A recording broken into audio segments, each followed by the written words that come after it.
Assalamualaikum warahmatullahi wabarakatuh. Bertemu kembali bersama saya di tutorial cara menggunakan Autodesk Fusion. Nah, jadi kali ini kita akan mempelajari mengenai bagaimana cara membuat sketsa. Kalau dari yang sebelumnya, bagaimana cara membuat sketsa dan memodifikasinya. Nah, sekarang kita belajar mengenai constraint. Belajar mengenai constraint ya. Jadi sebelum kita mulai, ini tampilan seperti yang sudah kita bahas kemarin dari Autodesk Fusion ya. Nah, di sebelah kiri ini kita akan memulai menggunakan sebuah sketsa ya, atau membuat sebuah sketsa. Ada di sini Create Sketch. Kita kemarin sudah mempelajari tentang ini ya. Kita mengulas ulang secara cepat saja. Nah, ini tampilan sketsnya ya. Nah, dari sketch ini di sebelah sini ada yang namanya Create, ada yang namanya Modify, lalu ada yang namanya Constraint. Nah, untuk yang kali ini kita akan belajar mengenai apa yang disebut dengan constraint atau memposisikan. Seperti itu ya. Constraint itu nanti kaitannya dengan posisi-posisi gambar dengan gambar lain. Ada yang bersinggungan, ada yang sejajar, ada yang tegak lurus dan lain sebagainya. Seperti itu. Nah, untuk membuat sebuah constraint kita perlu yang namanya sebuah sketsa pastinya ya. Jadi di constraint ini terdapat banyak sekali fungsi. Jika kita buka ke bawah ya, itu ada yang namanya horizontal vertical, coincident, tangan, equals, paralel, perpendicular, fix, unfix, dan lain sebagainya. Nah, kita tidak membahas semuanya atau kita tidak belajar semuanya, kita belajar yang sering digunakan saja. Seperti itu. Nah, untuk yang pertama mungkin kita urutkan dari atas ya, untuk horizontal vertikal.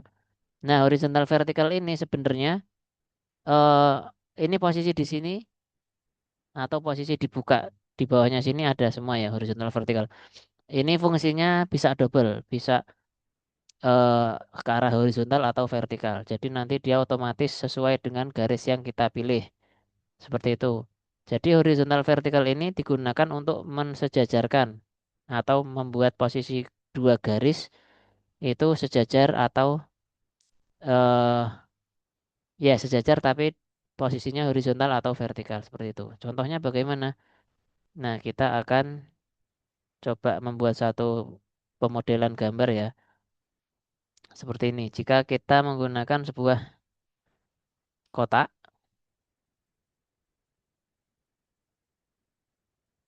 nah, lalu jika kita menggunakan sebuah apa ini lingkaran ya, lingkaran. Asal saja karena ini simulasi atau pemodelan ya. Nah, jika dua benda ini sudah kita gambar, semisal nih, kok pengennya lingkaran ini kan punya titik sudut ya, atau titik tengahnya. Pengennya kok titik tengah ini posisinya sejajar sama ini, titik ini di sini. Nah, jadi kalau sejajarnya secara horizontal seperti ini, kita akan menggunakan horizontal atau vertikal. Nanti dia bisa menentukan posisi sendiri.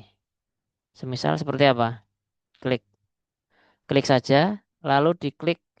Biasanya ini mengacu pada titik ya. Diklik titik yang ini, diklik titik yang ini. Nah,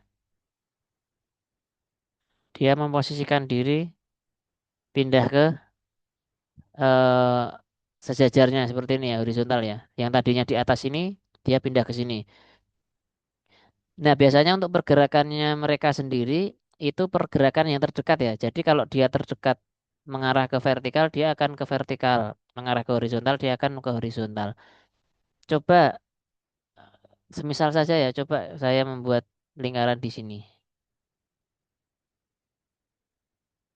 Secara teori dia mengarah ke vertikalnya, lebih dekat ke vertikal. Coba kita menggunakan ini horizontal vertikal, sama saja kita klik titiknya.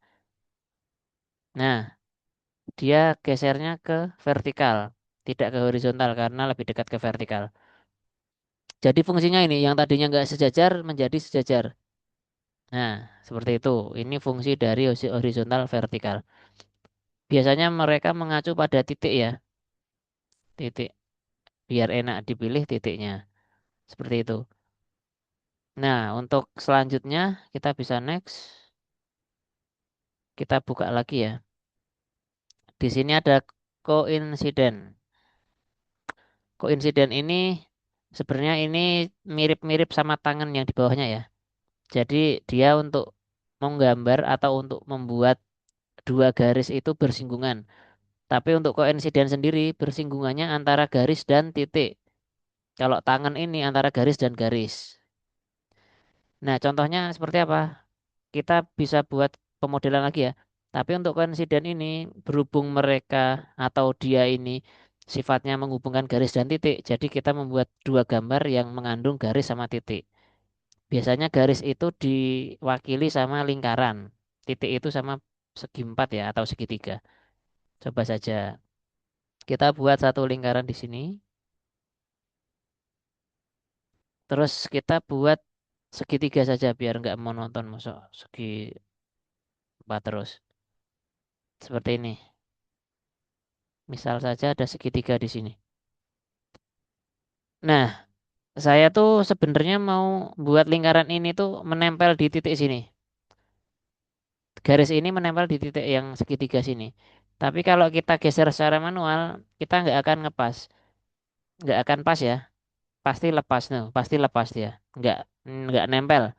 Nah, untuk menempelkan kita bisa menggunakan yang namanya koinsiden ini. Bagaimana caranya? Kita tinggal klik saja. Klik lingkaran yang akan ditempelkan ya. Klik garisnya saja, klik.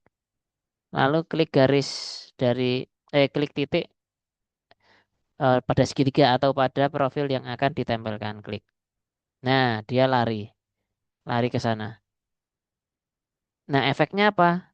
Jika kita tarik lingkarannya, itu dia nggak akan lepas dari segitiga. Nah, dia hanya membesar. Segitiganya seolah-olah memegangi ya atau mengunci sehingga lingkarannya tetap nempel di ujung sini. Nah, seperti itu. Nah, ini fungsi dari koinsiden. Jadi koinsiden itu caranya gampang ya, tinggal klik garisnya sama klik titik.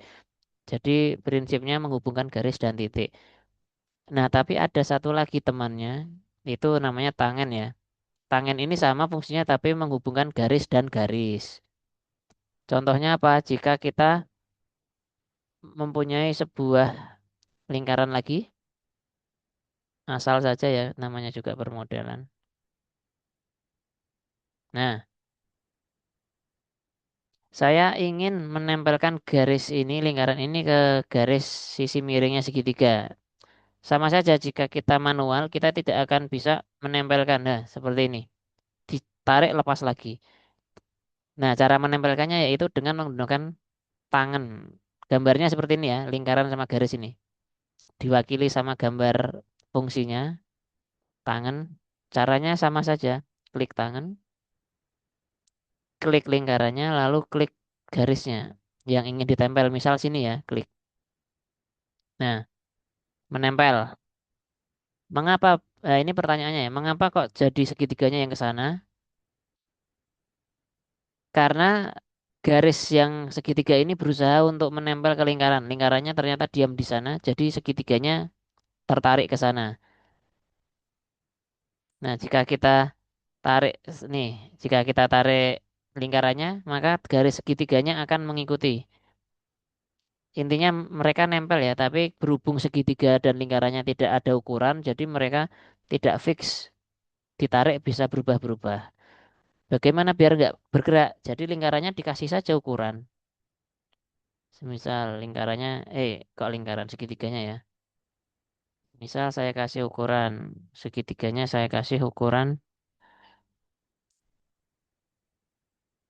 nah 49. Jadi nanti ini ditarik, bawahnya tetap ya, hanya rasionya saja yang perlu dikasih ukuran juga. Jadi semuanya dikasih ukuran, tingginya juga dikasih ukuran seperti itu, biar tidak bergerak. Tapi intinya dari fungsi tangan untuk menempelkan seperti ini. Nah, sekarang kita cek lagi apa yang bisa dipelajari. Yang selanjutnya yaitu equals ya atau sama dengan. Dari gambarnya aja sama dengan. Nah, jadi untuk sama dengan ini sebenarnya kita bisa gunakan untuk shortcut ya. Jadi setiap beberapa ukuran yang sama, kita tidak perlu memberikan ukuran satu-satu ya maksudnya, tapi kita bisa memberi dengan sama dengan. Jadi ukuran yang sama disama dengankan dengan ukuran sebagai patokannya. Jadi nanti setiap ukuran itu berubah, ukuran yang disama dengan juga ikut berubah. Contohnya seperti apa? Kita geser lagi saja, geser di sini. Semisal ya saya punya segitiga, lingkaran. Ini lingkarannya ngasal, dua lingkaran ya. Misal kecil sama besar seperti ini ya. Lingkaran satu saya kasih ukuran 45 diameternya. Nah, sebenarnya lingkaran dua bisa langsung saya kasih ukuran 45 juga secara manual 45. Nah, ukurannya sama. Tapi jika kita memberikannya sendiri-sendiri seperti itu, semisal saya mengganti ukuran yang di sini jadi 50 atau 55 misalnya, 55. Maka yang di sini tetap 45. Jadi harus kerja dua kali. Ini juga harus diganti 55. Nah, itu kerja dua kali. Jadi keberadaan equals ini dapat menjadi solusi. Caranya gimana? Equals ini diklik, klik saja yang gambar patokannya atau ukuran patokannya, lalu klik gambar yang ingin disamakan. Nah, ini sama. Muncul sama dengan di sini, itu tandanya dia sama dengan suatu ukuran. Berhubung ukurannya ini jadi sama. Nah, semisal kita ganti ukuran 55 ini jadi 60 atau jadi 30 yang kecil. Nah, jadi yang sini juga otomatis berubah. Jadi tidak perlu mengubah dua kali. Tapi sebagai catatan, ini digunakan untuk profil atau untuk ukuran yang dipastikan, harus kalian pastikan dulu ya. Dipastikan dia itu sama. Jadi tidak sembarang disama dengankan walaupun kelihatannya sama ya. Sama dengan ini difungsikan untuk suatu saat jika kita mengganti ukuran, semuanya ikut terganti. Contohnya lagi seperti apa? Jika kita ada segi 4 ya, segi 4. Segi 4 itu kalau kita sifatnya persegi kan jadi kanan kiri sama ya harusnya ya. Misal ini 25, yang di sini 25 ya. Oke, jadi dia persegi. Semisal salah satu saya ganti, 25 ini saya ganti 40. Dia memanjang, persegi panjang. Mengapa ini tidak ganti? Karena tidak disama dengan. Biar seketika ini diganti yang sebelah bawahnya ini ikut terganti, maka kita tambah sama dengan. Untuk ukurannya dihapus dulu, kita tambah sama dengan. Ini sama dengan ini. Nah, jadi kalau 25 ini kita ganti 40, yang bawah juga ikut berubah jadi 40. Jadi rasio ukurannya bertahan. Atau yang tadinya persegi juga ikut persegi, seperti itu. Untuk ekor sendiri ini bisa digunakan di berbagai macam profil ya. Contoh lagi satu ya. Contoh lagi seperti ini. Jika kita punya satu profil yang abstrak,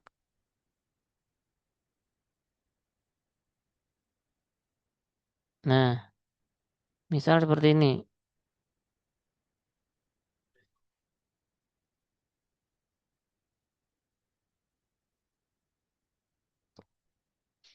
Nah, ini bisa di equals dengan catatan salah satu harus diberi ukuran ya. Misal ukurannya ini 25. Oke. Semuanya dibuat ukuran sama dengan.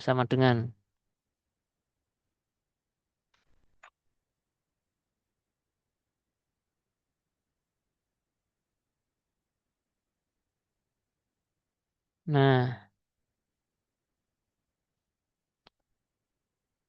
Bisa, jadi semuanya bisa diberi ukuran sama dengan ya, equals ya. Nah, seperti itu fungsinya. Lalu jika kita next ya, di bawah equals ada yang namanya paralel. Paralel itu fungsinya untuk membuat dua garis itu sejajar. Contohnya seperti apa? Ini simpel ya. Untuk paralel ini simpel. Walaupun mungkin mungkin aja jarang digunakan, tapi bisa kita pelajari juga. Misal ya ada garis, seolah-olah kita salah membuat garis ya, seolah-olah. Ada dua garis sejajar. Loh, kok nggak sejajar ini? Daripada kita menghapus lalu gambar ulang, kita menggunakan yang namanya paralel. Klik paralel, klik garis sebagai dasarnya, lalu klik garis yang akan dipindah. Nah, nanti garis ini otomatis sejajar sama ini, berubah sendiri. Seperti itu.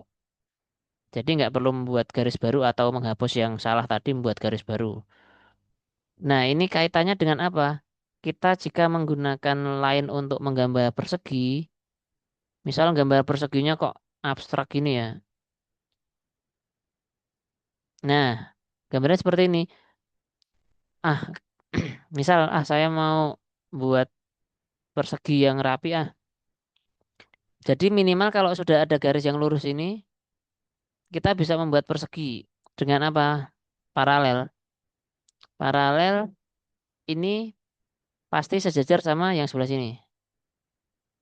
Ini berhubung sudah sejajar, ini biasanya sejajar sama yang sebelah sini. Nah, jadi rapi. Itulah fungsi dari paralel. Nah, sekarang di sebelah paralel ada apa? Ada perpendicular atau tegak lurus ya. Paralel tadi sejajar, yang perpendicular tegak lurus. Kaitannya juga dengan menggambar persegi.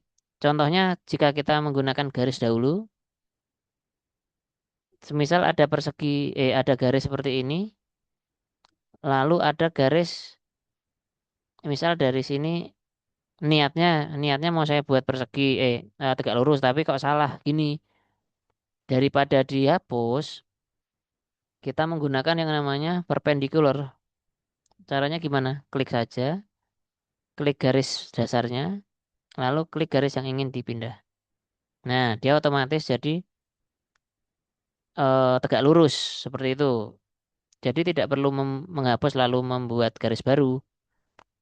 Jika kita kaitannya dengan menggambar persegi, bagaimana? Seperti tadi ya, kita menggambar perseginya secara random.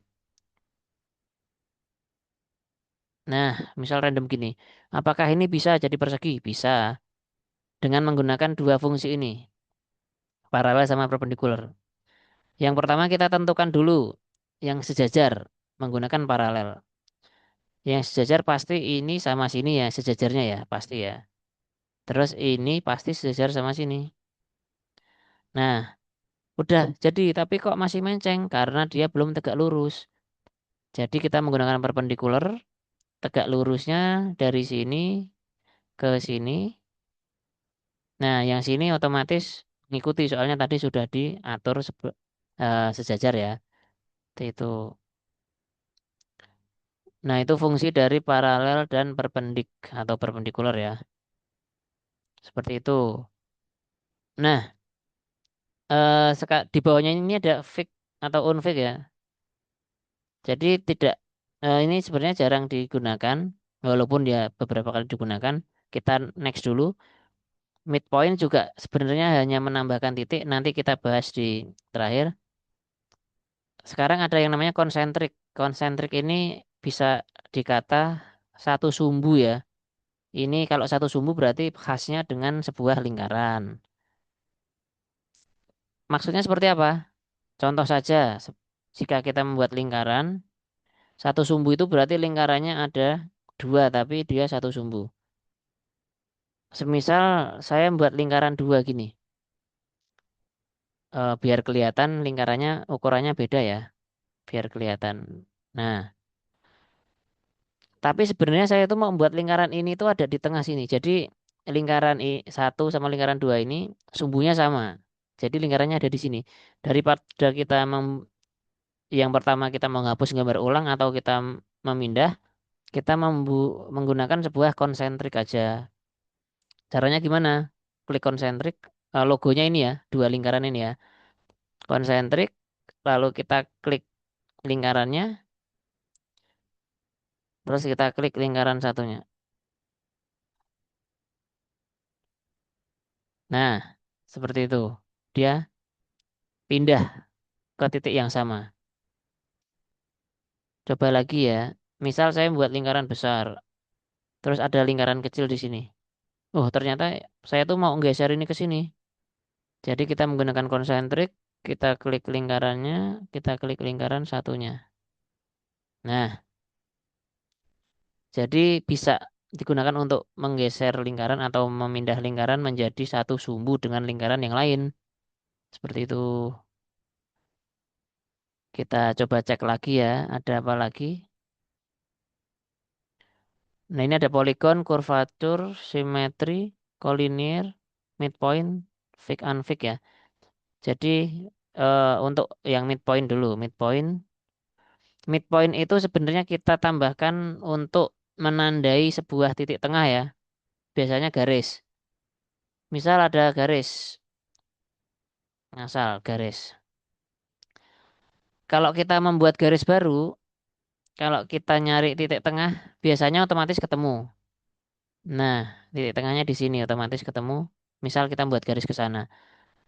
Nah, tapi jika tidak ketemu, kita bisa menggunakan midpoint. Klik di sini, diklik saja garisnya.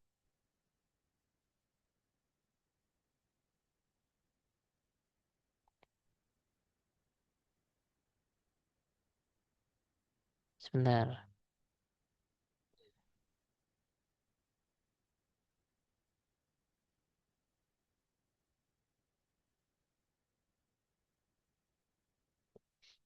Semisal gini, ada garis dua. Mohon maaf, ini misal ada garis dua gini. Nah, sebenarnya garis ini tuh mau saya gambar di tengah-tengahnya garis yang sini. Nah, kita pindah menggunakan yang midpoint ini. Caranya bagaimana? Diklik saja, lalu diklik yang garis satunya. Nah, otomatis mereka pindah ke titik tengah satu sama lain ya. Jadi lebih rapi. Contohnya lagi, ngasal ternyata ternyata gambarnya ngasal kelihatan kok nggak rapi banget. Padahal mau pas tengah, jadi tinggal midpoint aja. Midpoint, sini midpoint, ini midpoint. Nah, otomatis geser sendiri ke titik tengah masing-masing seperti itu. Nah, sebenarnya untuk menu-menu constraint ini yang banyak digunakan adalah yang barusan kita bahas ya. Jadi sementara untuk pembelajaran atau untuk pengenalan dari tutorial penggunaan constraint ini, kita bahas sampai sini dulu. Untuk pembahasan lebih lanjut, insya Allah kita bisa ketemu lagi di konten selanjutnya. Insya Allah masih banyak waktu untuk membuat konten-konten yang lebih aplikatif dan lebih informatif lagi. Karena masih banyak sesuatu yang perlu kita pelajari ya di Autodesk Fusion ya. Seperti itu. Ya, sampai berjumpa lagi di konten selanjutnya. Sampai jumpa.